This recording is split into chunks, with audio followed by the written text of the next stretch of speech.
በስመ አብ ወወልድ ወመንፈስ ቅዱስ አሐዱ አምላክ አሜን። አቤቱ ጌታችን አምላካችን መድኃኒታችን ኢየሱስ ክርስቶስ ሆይ በአንድነትና በሦስትነት የምትመሰገን አብ ወልድ መንፈስ ቅዱስ ቅዱስ ኤልሻዳይ ቅዱስ አዶናይ ጸባኦት ኢየሱስ ክርስቶስ መድኃኔዓለም አማኑኤል እግዚአብሔር ሥላሴ ቅዱስ ኤልማስ ያህዌ ይርኤ የተባልክ የምትጠራ አምላካችን ስለ ቅድስት ድንግል ማርያም ብለህ ማረን ይቅር በለን። እንደ ኃጢአታችን ብዛት እንደ በደላችን ክፋት ሳይሆን እንደ ቸርነትህና እንደ አምላክነትህ እንደ ይቅር ባይነትህና እንደ ታጋሽነት ይሆንልን፣ አሜን። ስለ ቅዱሳን መላእክት፣ ስለ ቅዱሳን አባቶችና እናቶች፣ ስለ ቅድስት ድንግል ማርያም ብለህ ማረን ይቅር በለን። በተወጋው ጎንህ በፈሰሰው ደምህ በአማኑኤል ስም እያልን እንጠራሃለን።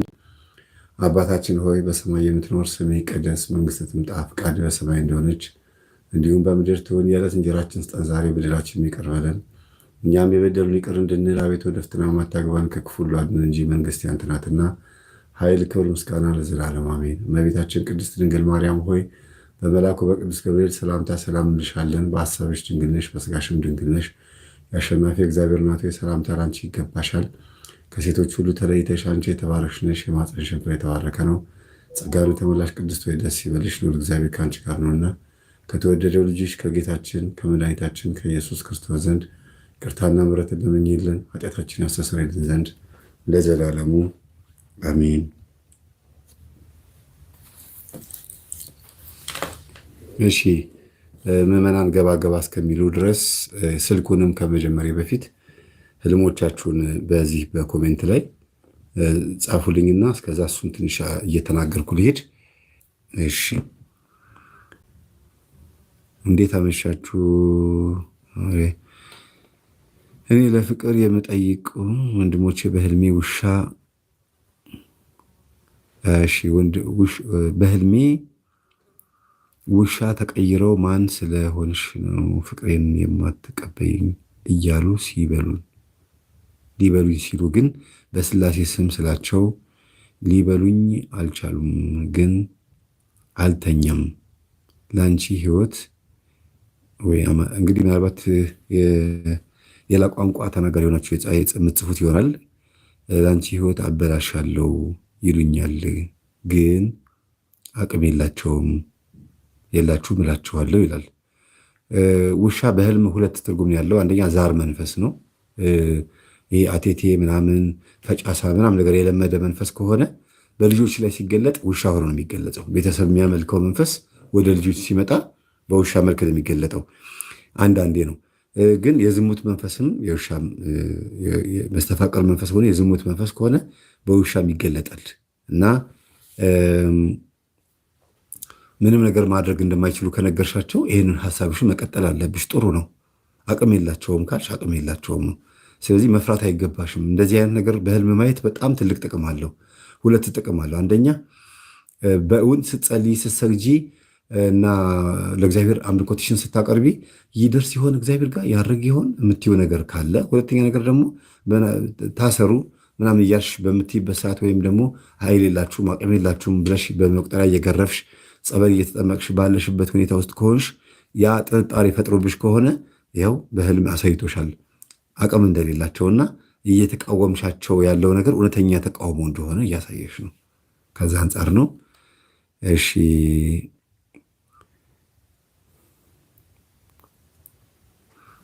መምህር የኔ ህልም የክፍለ ሀገር ልጅ ነኝ ይልና እና እዛ ያለችው ቤተክርስቲያን ሄድና ወደ ውስጥ ይላል። ዮናስ የሚባል ነው። ዮናስ ሀብታም ሄድና ወደ ውስጥ ስገባ ቤተሰባችን የንስሐ አባት ወንበር ላይ ቁጭ ብሎ አገኘዋለሁ። ከዛም መስቀል አሳለሙኝ። እኔ ደግሞ ዝቅ ብዬ ጉልበታቸውን ተሳለምኩኝ፣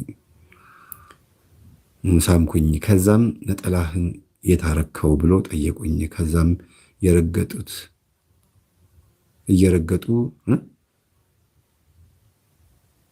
እየሮጥኩኝ ወጣሁኝ ይልና ነጠላው ብሎ አቆመ። ምንድን ነው ነጠላው? ነጠላ የት አለ ማለት መንፈሳዊ ህይወት የት አለ?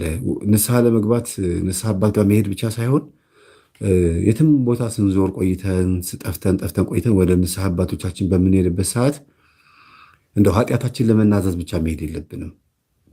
መንፈሳዊ ህይወታችንንም ጭምር ማየት እንዳለብን ማሳያ ነው። ነጠላ የት አለ ማለት ማንነትህ፣ መንፈሳዊ ህይወትህ፣ የነፍስህ ጉዳይ ሴት አለ ማለት ነው። እንግዲህ ወይ አባቴ ጸልዩልኝ እንዲህ ኑሮ እምቢ አለኝ ተቸገርኩኝ ይሄ ነገር አቃቴን ብለን ለስጋዊ ፍላጎት ስንሄድ እሳቸው ደግሞ የነፍሳችንን ጉዳይ እየነገሩን ይሆናል፣ የህይወታችንን ጉዳይ እየነገሩን ይሆናልና አስብበት ማለት ነው።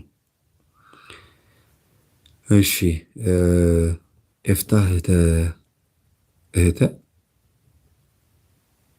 ኧረ እንደዚያ አይባልም፣ እህተ ወጊዮርጊስ። እሺ ኤልሻዳይ ሁሉን ቻይ መምህር ገጠመኝ 23 የክርስቶስ ሰምራ ቤተሰብ የሆነችው መነጽር ሰክታ ከሰው ጋር ተቀምጣ እኔ ብቻዋን በሆነች ጉልበቷን በሳምኩላለሁ። በህልም ነው መሰለኝ አይደለ? አሁን እንግዲህ ገጠመኝ 23 ማለት የዛሬ 3 ዓመት የለቀኩት ይመስለኛል። የክርስቶስ ሰምራ ቤተሰብ ስንተኛ ትውልድ ነች? በጣም በጣም ብዙ ሰዎች አዳምጠውት አይተውት የተደሰቱበት እና በጣም የወደድነው ገጠመኝ ነው እና እሷን ማየትሽ ራሱ በራሱ በጣም ደስ ይላል። የክርስቶስ ሰምራ ቤተሰብ በመሆኗ እንግዲህ አንድ ትልቅ የሆነ የተቀበለሽ ጸሎት ይኖራል እግዚአብሔር። ክርስቶስ ሰምራም ጸሎትሽን እንደምትሰማሽ ማሳያ ስለሆነ ስለተሳይ ችግሮችሽን ንገሪያት ለቅድስት ክርስቶስ ሰምራ። እሺ መስከረም የድንግል ማርያም ልጅ የምትባል ከአንዲት ጓደኛዬ በር ላይ ላም ታስራ አየሁኝ። እሷ ደግሞ አርግዛ በመንገድ ላይ ተጨንቃ ስትሄድ ስትመላለስ በየመንገዱ አየኋት ጓደኛዬን። መጨረሻ ላይ ጓደኛዬን ላም እኮ ነው ያልሽው። መጀመሪያ እባካችሁን አስተካክሉት፣ አጥርታችሁ ጻፉልኝ። ከአንዲት ጓደኛዬ በር ላይ ላም ታስራ አየሁኝ። እሷ ደግሞ አርግዛ በመንገድ ላይ ተጨንቃ ስትሄድ። ማነች እሷ? ጓደኛሽ ማለትሽ ነው? ጸጸፍ። እሺ ላም በህልም ማየት በጣም በጣም ትልቅ እድል ነው፣ በረከት ነው። ጓደኛሽ ከሆነች ደግሞ ያረገዘችው እኔ ላሟ መስላኝ ነበረ። ጓደኛሽ ከሆነች ደግሞ ያረገዘችው አርግዛ ተጨንቃ ካየሻት ደግሞ እንግዲህ ልታስወግደው የሚገባት ወይም ደግሞ ልታሳርፈው የሚገባት ሀሳብ አለባት። በህልም ማርገዝ ማለት የሆነ ሀሳብ የሆነ ጭንቀት መያዝ ማለት ነውና ንስሐ መግባት የሚገባት ነገር ካለ ንስሐ መግባት፣ አንቺም የምታማክሪያት የሆነ የጨነቃት ችግር ካለ ነይ እስቲ ምን ሆነሻል ብለሽ ማማከር ማናገር እንደሚገባሽ ማሳያ ነው። ሌላ ነገር የለውም። እናንተ በር ላይ ከሆነ ደግሞ ወይም የጓደኛሽ በር ላይ ከሆነ ደግሞ አንቺ ገፍተሽ ሄደሽ ልታማክሪያት የሚገባ አንድ ጉዳይ አለ ማለት ነው። እሺ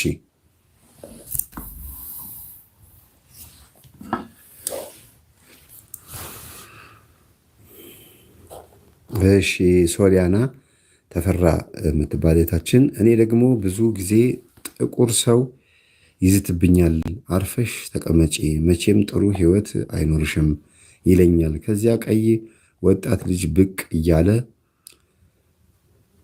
ሲያስጠነቅቃ ያለሁ ብዙ ጊዜ ነው እማየው መምህር ይላል። አዎ እና በዙሪያሽ የሚከታተልሽ አንድ የሆነ ነገር እንዳለ ያሳያል። ጥሩ ህይወት አይኖርሽም አበለሻሻለሁ የሚለው ከአንቺ የሆነ የሚፈልገው ነገር ኖሮ ወስዶ አንቺ በመጸለይሽ ምክንያት ሊነጠቅ መሆኑን ሲያቅ የሚይዝት መንፈስ ምልክት ነው። ሌላው ደግሞ ለጓደኛዬ ወይም ደግሞ ለቤተሰቤ፣ ለእህቴ፣ ለወንድሜ ቤተሰቦች ማለት ለሚስቱ ለወንድሜ ሚስት ወይም ለእህቴ ባል ልጸልይ ስትይ የማይመለከትሽ ውስጥ ነገር እንደገባሽ አድርጎ የሚያስብ መንፈስ ነው ወይም ሰው ነው እና ለሰው በሚጸልዩ ሰዎች የሚያዩት ህልም ነው። ብዙ ጊዜ ለሰው የምትጸልይ ከሆነ ለተለያዩ ሰዎች የምትጸልይ ከሆነ አይመለከትሽም፣ አርፈሽ ተቀመጪ፣ ህይወትሽን ነው ማበላሸው ብሎ መጥቶ ይዝታል። የራስሽን ህይወት ኑሪ የማለት ነገር ነው ማለት ነው። እንደዛ ነው። ስለዚህ ተጠንቀቂው። በዙሪያሽ ያደባ ወጥመድ የዘረጋ በተጠንቀቅ የሚጠብቅሽና አንድ ቀን ጥቃት ሊያደርስ የሚችል እልህ ውስጥ የገባ አንድ የሆነ ሰው እንዳለ ማሳያ ነው። የሺ ሚዲያ መምህር በህልሜ እጮኛዬ አልፈልግሽም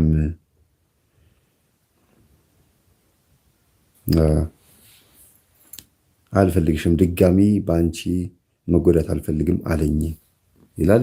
አይነ ጥላው ነው። ድጋሚ በአንቺ መጎዳት አልፈልግም የሚለው መጀመሪያ የሚያጣላችሁ እንግዲህ መጀመሪያ ተጣልታችሁ ነበረ ማለት ነው። ድጋሚ ካለ መጀመሪያ ተጣልታችሁ ነበረ። ስለዚህ በአንቺ መጎዳት አልፈልግም ካለ መጀመሪያ የሚያጣላችሁ ከሱ የመጣው መንፈስ አንቺ ጋር ያለው ነው። ድጋሚ አትጉጂኝ እያለ ያለው አይነ ጥላዋ እሱ ጋር ያለችው ሴት ዛሬ አይነ ጥላ መጀመሪያም አትፈልግሽም፣ አባራሽ ነበረ። አሁንም ታርቀሽ እንደምን ብለሽ ስትመለሺ የምትገፋሽና የምታባርሽ እሷ ስለሆነች ጸልይለት፣ በክርስትና ስሙ ስገጅለት ማለት ነው። በህልሜ ወርቅ ሀብል ረብስማ እጥር ምጥን ያለ በጣም ግራ የሚያጋባሽ መምህሬና ባለቤቴ ይላል ሜሮን። ይሄ ቅድም አንብቤዋለሁ። እሺ አለፍ ኮፒ ፔስት ስለምትሉት በጣም እንትን ይላል። ለዚህ ነው ማልፈው። ቅዱስ ሚካኤል ልጅ የሚባል ዩቲዩብ በህልሜ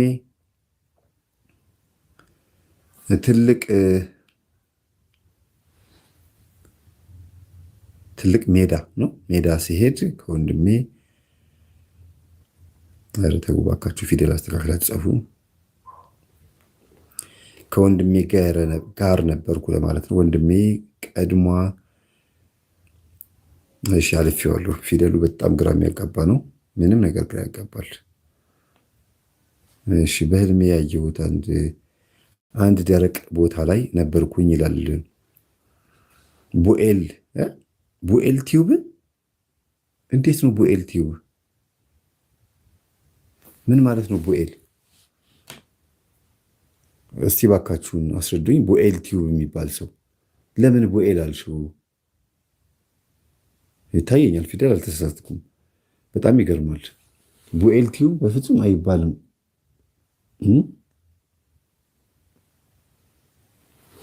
ቡኤል ቲዩብ ይባላል ይመናል።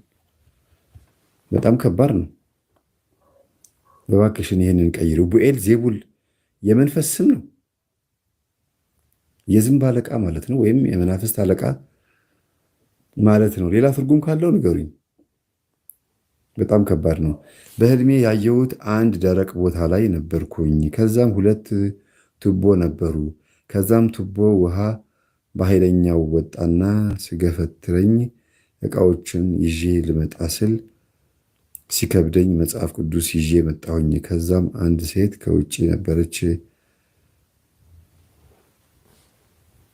የምትለውን ግን አልተረዳሁትም ይላል። አማርኛዎቹ በጣም እንትን ናቸው፣ ግን አልተረዳሁትም ይላል።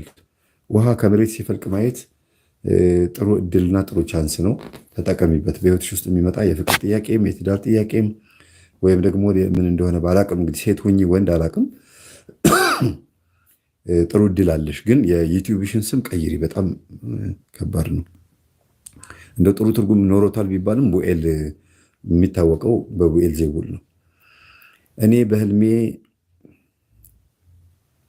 አያቴ ቤት ስፔስ የሚባል ነገር እኮ ይነካል። ቤተሰቦቼ ስፔስ የለውም። እኔ ብላችሁ ስፔስ ማድረግ ነው። በእያንዳንዱ አረፍተ እንትን ላይ ቃላት ላይ ስፔስ ይደረጋል። በጣም ግራ የሚያጋባው። እሺ መምህር ይመስለኛል ብላን የጀመረችው ወለተ ኢየሱስ አክስቴ ናት። አሁን ቆርባለች እና መጥታ ቦርሳዬን ትፈትሻለች። እኔም ወይኔ ወርቄን ብዬ እየሮጥኩኝ እቀማታለሁኝ። እሷም ብርሽንና ወርቅሽን ልወስድ ተልኬ ነው የመጣሁት ትለኛለች። ስትወስድብኝ በእጇ የያዘችው ረዥም ወረቀት የተጠቀለለ ነው እና ከደረቴ ቁጭ ብላ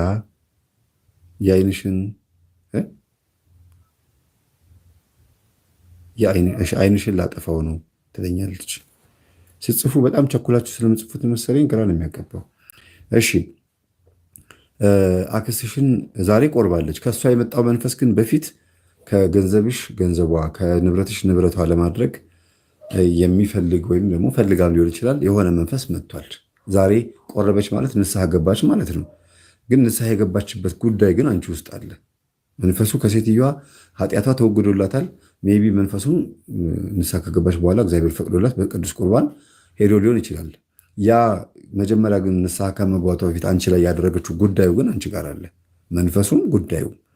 ስለዚህ ያ መንፈስ ነው ብርሽን አምጣ ተብዬ ነው ልወስድ ነው የመጣሁት ተልኬ ነው የመጣሁት የሚለው ምን ያህል ቀድሞ ተልኮ እንደመጣ ማሳያ ነው። በእጇ የያዘችው ወረቀት ማለት ደግሞ የተናዘዘችበት ኃጢአቷ በዚህ ጉዳይ ላይ ንስሐ ገብታለች። በዚህ ጉዳይ ላይ ንስሐ ገብታበታለች።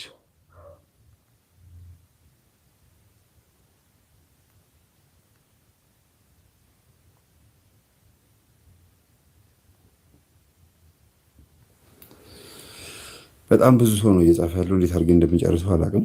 ሰዓቱ ያው እስከሚደርስ ድረስ ከ4 ሰዓት ድረስ ሄድበታለሁ። እንቀጥላለን።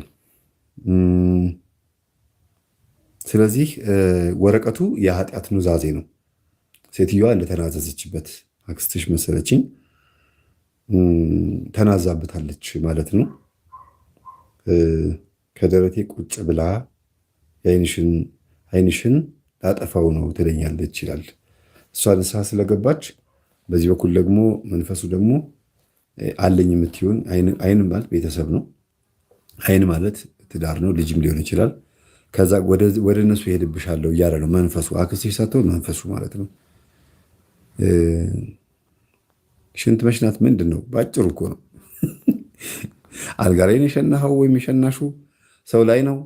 እንዴት ነው የሸናሹ? የት ነው የሸናሹ? ሽንት ቤት ነው? እንደው ዝም ብላችሁ ጉርድ ንግግሬን ሳትሰሙት። እሺ፣ ስለዚህ አልፈዋለሁ ማለት ነው። በህልሜ ሽንት ቤት አየሁኝ ይላል ጋድዝ ላፍ የሚባል ዩቲዩብ። ሽንት ቤቱ ላይ ሰገራ አያለሁኝ። ሽንት ቤቱ ተጸድቶ ቁርበት ንጣፍ ስተኛ አየሁኝ። ሽንት ቤት ውስጥ ተጸድቶ ቁርበት ንጣፍ ስተኛ ምንድን ነው? አንጥፌ ስተኛ ለማለት ነው። አቤት አቤት አቤት። እሺ ለማንኛውም ከሆነ ልቀጥልበት። ሽንት ቤቱ ላይ ሰገራ አየሁኝ ይላል። ሽንት ቤት ማየት በህልም ጥሩ አይደለም። የጸዳ ሽንት ቤት ቢሆንም ባይሆንም እዛ ቦታ ላይ መተኛት አንድ በህይወትሽ ውስጥ ትንሽ የምታሳልፊው የሆነ መከራ አለ፣ የሆነ ችግር አለ። በቃ የግድ ሆኖብሽ ልታሳልፍ የሚገባሽ አንድ ጉዳይ አለ እና ታገሺ። አንድ እስኪያልፍ ያለፋል የሚባል አንድ ጉዳይ ይመጣብሻል ማለት ነው። ያልፋል፣ እስኪያልፍ ያለፋል የሚባል ነገር አለ እና ተቋቁመሽ ለፊው ማለት ነው። ቁርበት አንጥፎ መተኛት ጥሩ አይደለም። በህልም በተለይ የሆነች ነገር አንጥፎ መንገድ ላይ ወይ የሆነ ጫካ ውስጥ መተኛት ጥሩ አይደለም።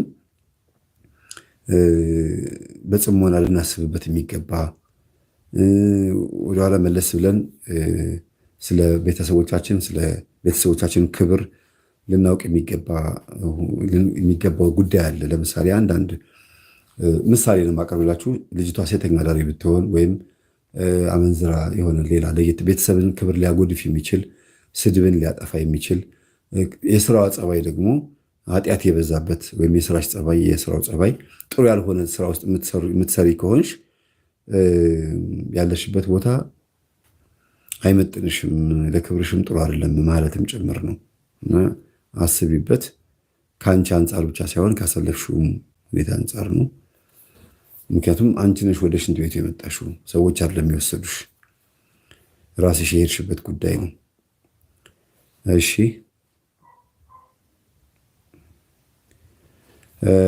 ድንግል እመቤቴ የሰማይ ቤቴ የሚባል ዩቲዩብ ጥቁር ቀሚስ የለበሱ አባት በመስቀላቸው አሳልሙኝ። ከዛም መስቀሉ ግንባሬ ላይ ተጣብቆ ቀረ። እሱ ጋር አንድ ዲያቆን እርሳቸው ጋር የመጣ አጠገቤ ሆኖ የእግዚአብሔር ስም እየጠራ በይ ይለኛል።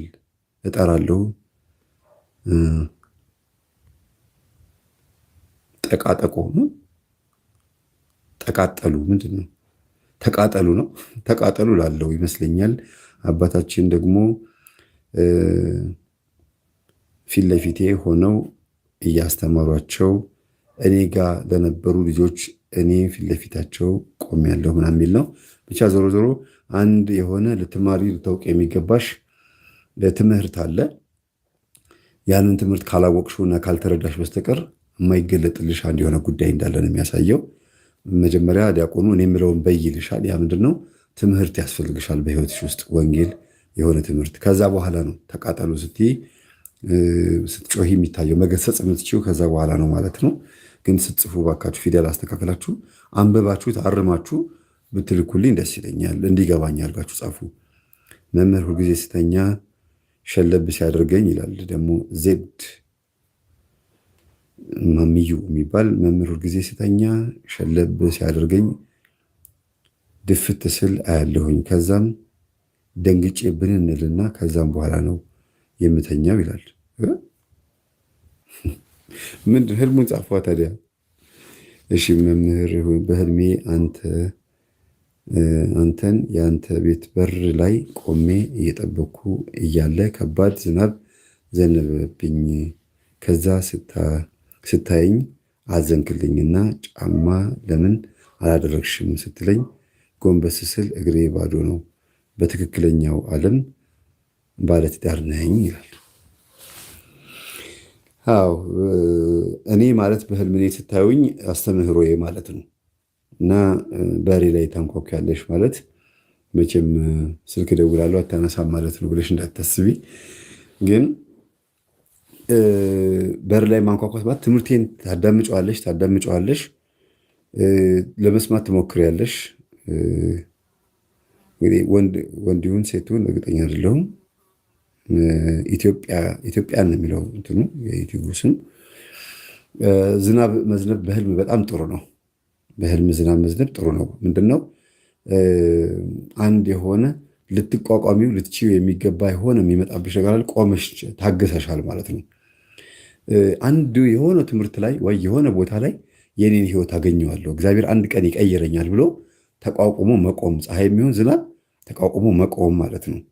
እና ከላይ ወደ ታች የሚዘንብ ነገር ካለ ውሃነቱን ነው የምናየው። ውሃው ደግሞ እኛ ላይ ሲዘንብ ደግሞ እግዚአብሔር ለእኛ የሰጠን ጊዜ ኖሮ ሳንጠቀምበት አልፎ አሁን ደግሞ ይበለኝ ብለን የምንለው ማለት ነው። አሁን ደግሞ በደህናው ጊዜ እግዚአብሔርን ስላላሰብኩት አሁን በሚገጥመኝ ማንኛውም ህይወት ይበለኝ፣ ችግር የለውም እቋቋመዋለሁ ብሎ አንድ ነገር ታግሶ እንደመቻል ማለት ነው። ይህን ዝናብ መቋቋም ማለት። ከዛ ጫማ ለምንድን ያላደረግሽው አዘንክልኝ እና እንግዲህ እዛው ዝናብ ላይ ከሆነ ያለ ነው። ጫማ ለምን አላደረግሽም አልከኝ ነው የምትይው። ጫማ ወንጌል ነው። ጫማ ትምህርት ነው። ጫማ ትዳር ነው። እኔም ባለ ትዳር ነኝ ብለሻል። ስለዚህ ጉዳይሽ የምትጸልይበት የምትሰግጅበት ገጠመኝን ለማዳመጥ የመጣሽበት ምክንያቱ እኔንም ለማግኘት ፈልገሽ ወይም ደግሞ ወደ ጸበል ቦታ የምትሄጂው ጉዳይሽ የትዳር ጉዳይ ከሆነ የህመም ጉዳይ ከሆነ ይሄ የጫማ ጉዳይ በትዳርሽ ውስጥ ያለ አንድ የሆነ ጉዳይ ነው ማለት ነው። ስለዚህ ጫማ ለምን አላደረግሽም ማለት አንድ እግር ጫማ እንኳን መኖር ነበረብህ። ስለዚህ የሆነ ሀሳብ የሆነ ነገር ሊኖር ይገባል። ፍጹም ራስ ወዳድ ሆነሻል ማለት ነው።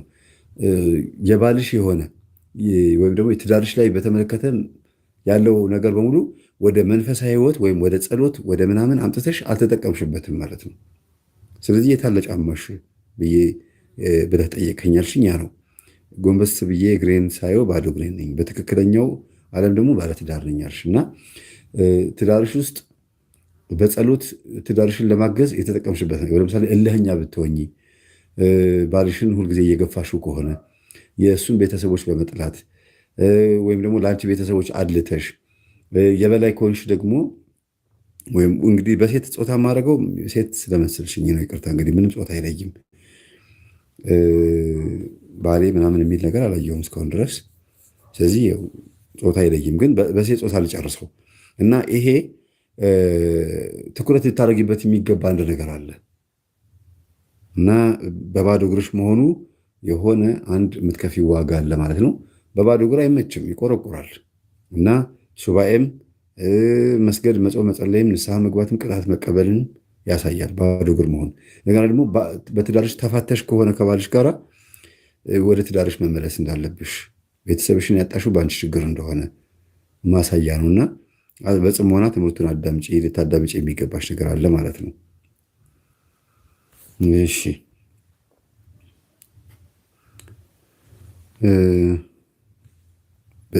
ኮፒ ፔስት ስለምታደርጉት ቶሎ ቶሎ አገኘዋለሁ የፈታሁትን።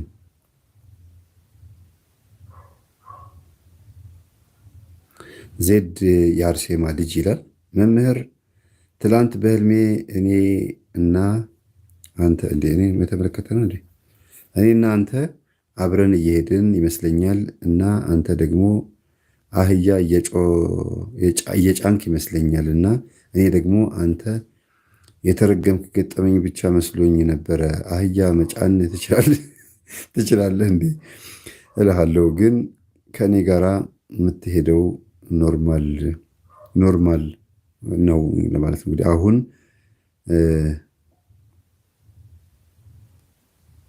አሁን እንዳለ ሆነው እዛ ጋር ያየውህ ግን ወጣት ነህ እና አሁን አርጅቻለሁ እንዴ? እንደዚህማ አትይኝም። ወጣት ነህ ከአህያ ላይ ያለኸው። አህያው ላይ የተጫንኩት እኔ ነኝ። የሚገርም ነው። እየጫንክ ነው እየተጫንክ? ኧረ ተይ፣ እየጫንክ ከሆነ ዕቃ ነው የተጫነው።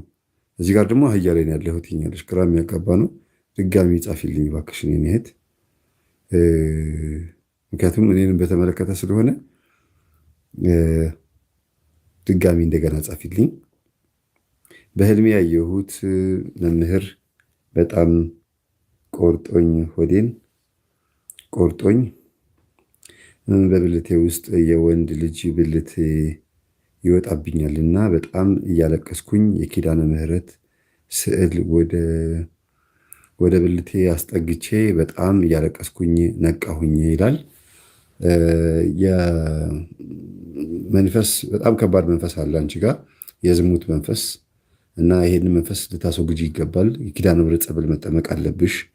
የኪዳነ ምሕረት ስዕል ወደ ብልትሽ አስጠግተሽ ካለቀስሽ እመቤታችን እያለቀስሽ መጠየቅ አለብሽ እና በጣም ከባድ ነው። ሆድ መቁረጥና የወንድ ብልት ደግሞ በብልትሽ ውስጥ ማየት ከባድ ነው እና ይሄ የዝሙት መንፈስ የአይነ ጥላ መንፈስ ነው።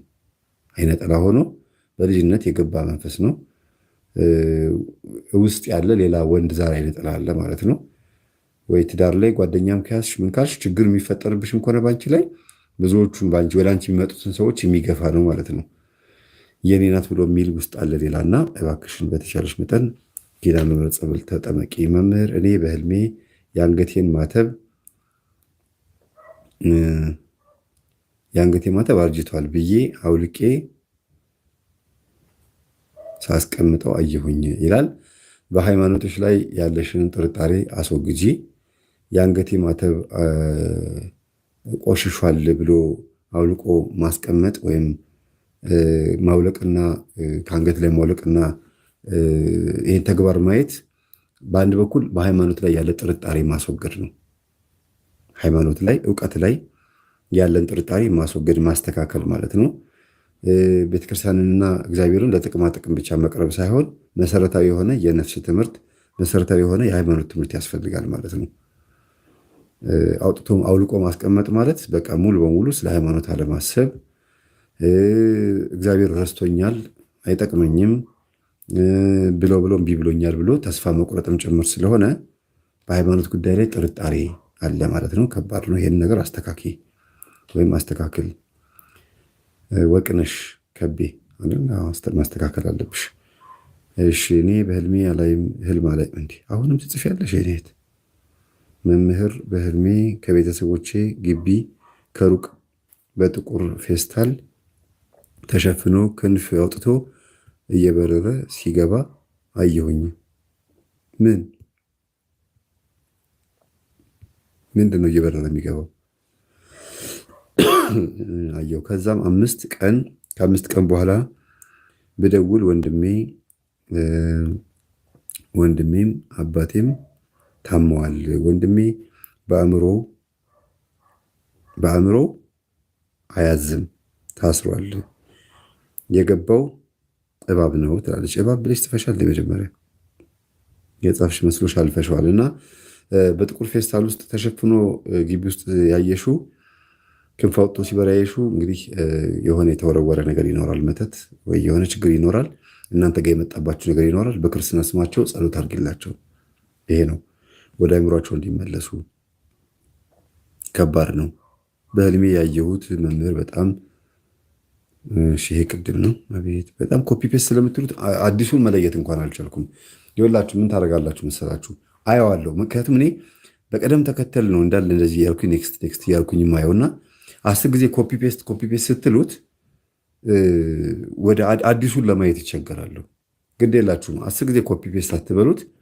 እኔ እያንዳንዷን ህልም በ2 ሰዓት ውስጥም በ3 ሰዓት ውስጥም እያንዳንዷን ህልም አይቼ የገባኝን ያክል እነግራችኋለሁ። አይሻልም?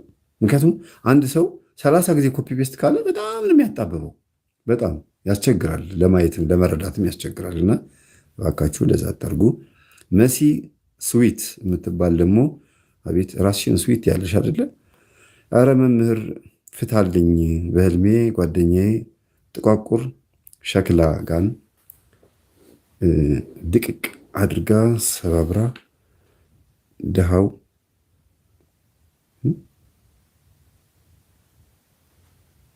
ይኸው ለማለት ነው። ይኸው ሰባበርኩልሽ ትለኛለች። እሷም ጥቁር ልብስ ለብሳ ነበረ። ከእሷ ጋር ከተገናኘን 8 ዓመት ሆኖናል ይላል።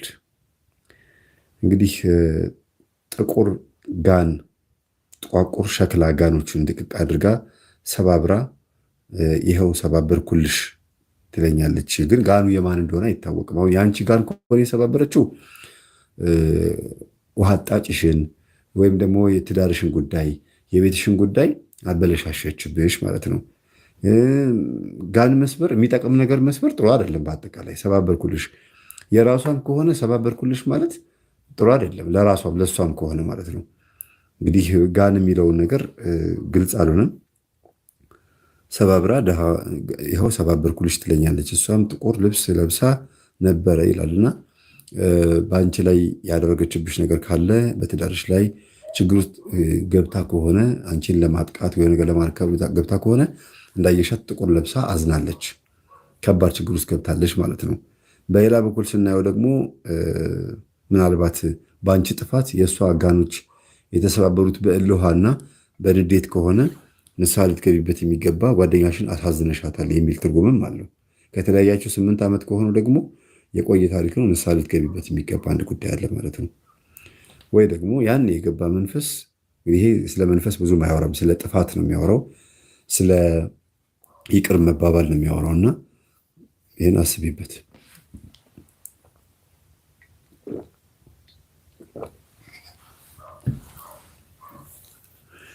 እሺ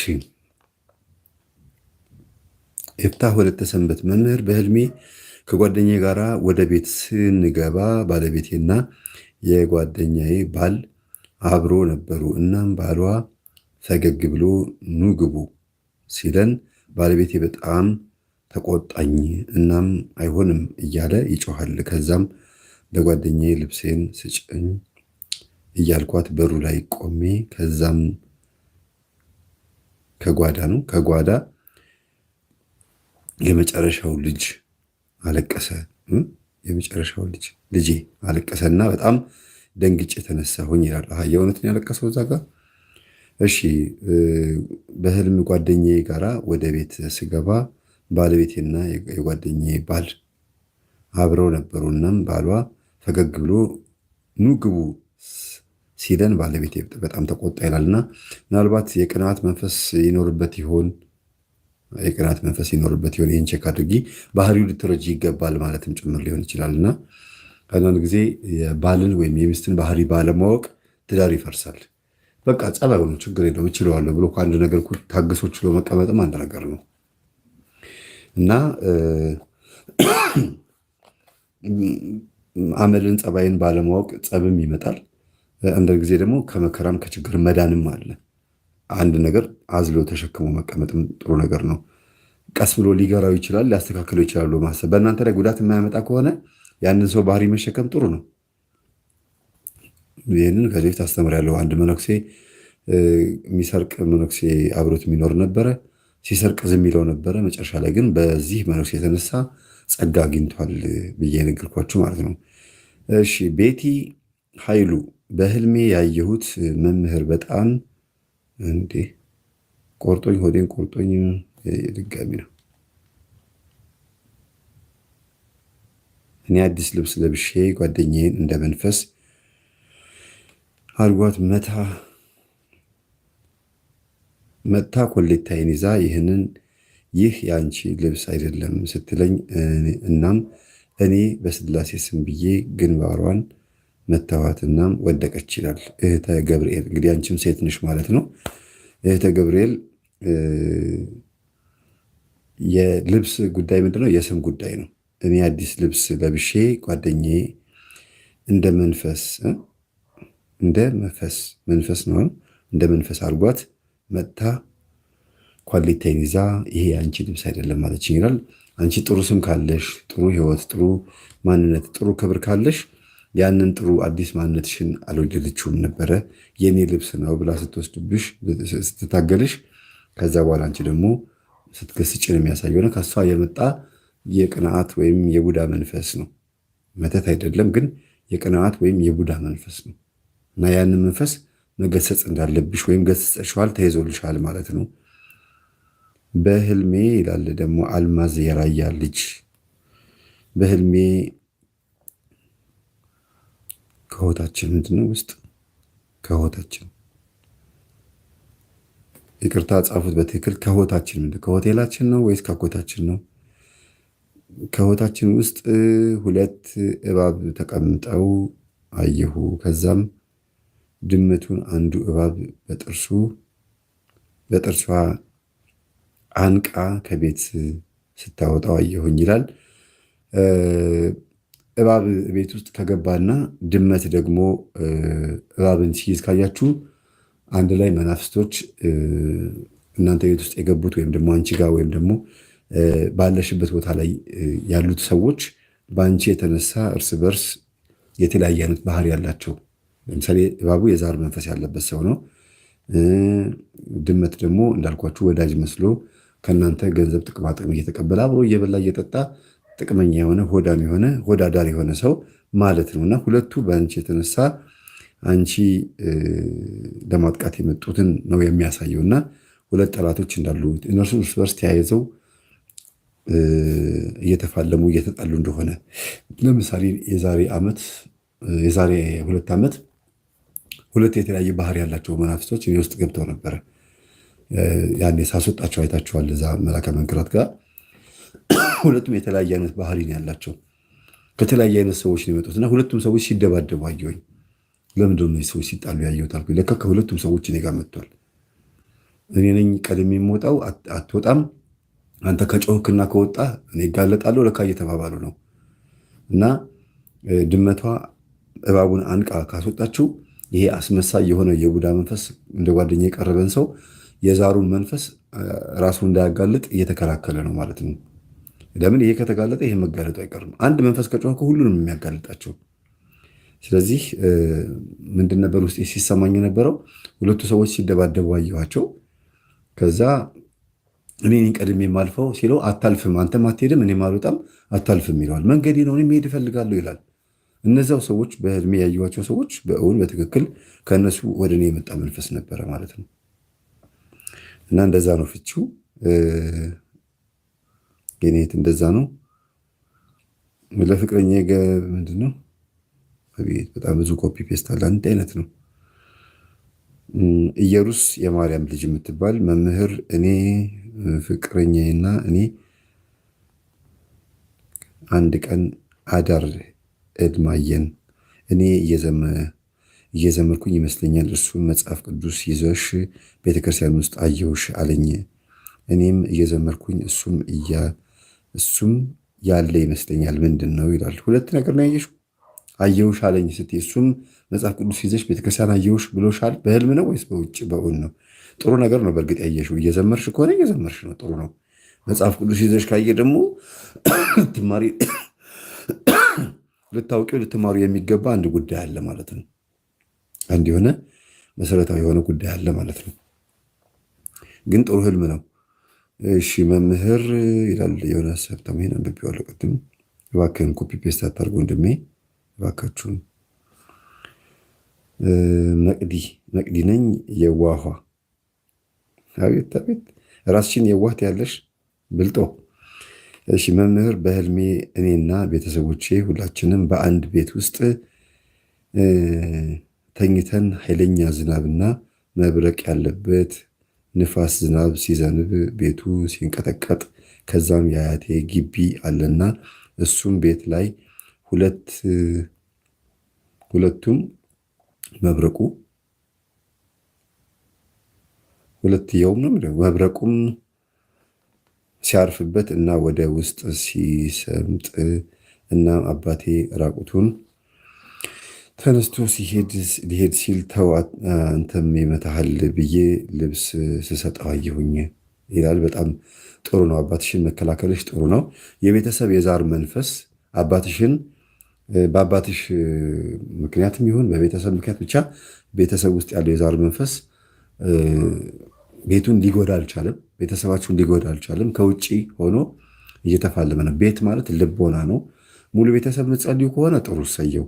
ካልሆነ ግን አንቺ ለሙሉ ቤተሰቦችሽ ጸሎት መጸለይም ሆነ መዳን ምክንያት ሆነሻል፣ ወይም ምክንያት እንደምትሆኝ ማሳያም ጭምር ነውና መብረቁ ምኑ ውጭ ከሆነ ሲሰምጥ ያየሹ ቤት ሌላ ቤት ምናምን ከሆነ እናንተ ምንም ካልተነካችሁ ጥሩ ነው።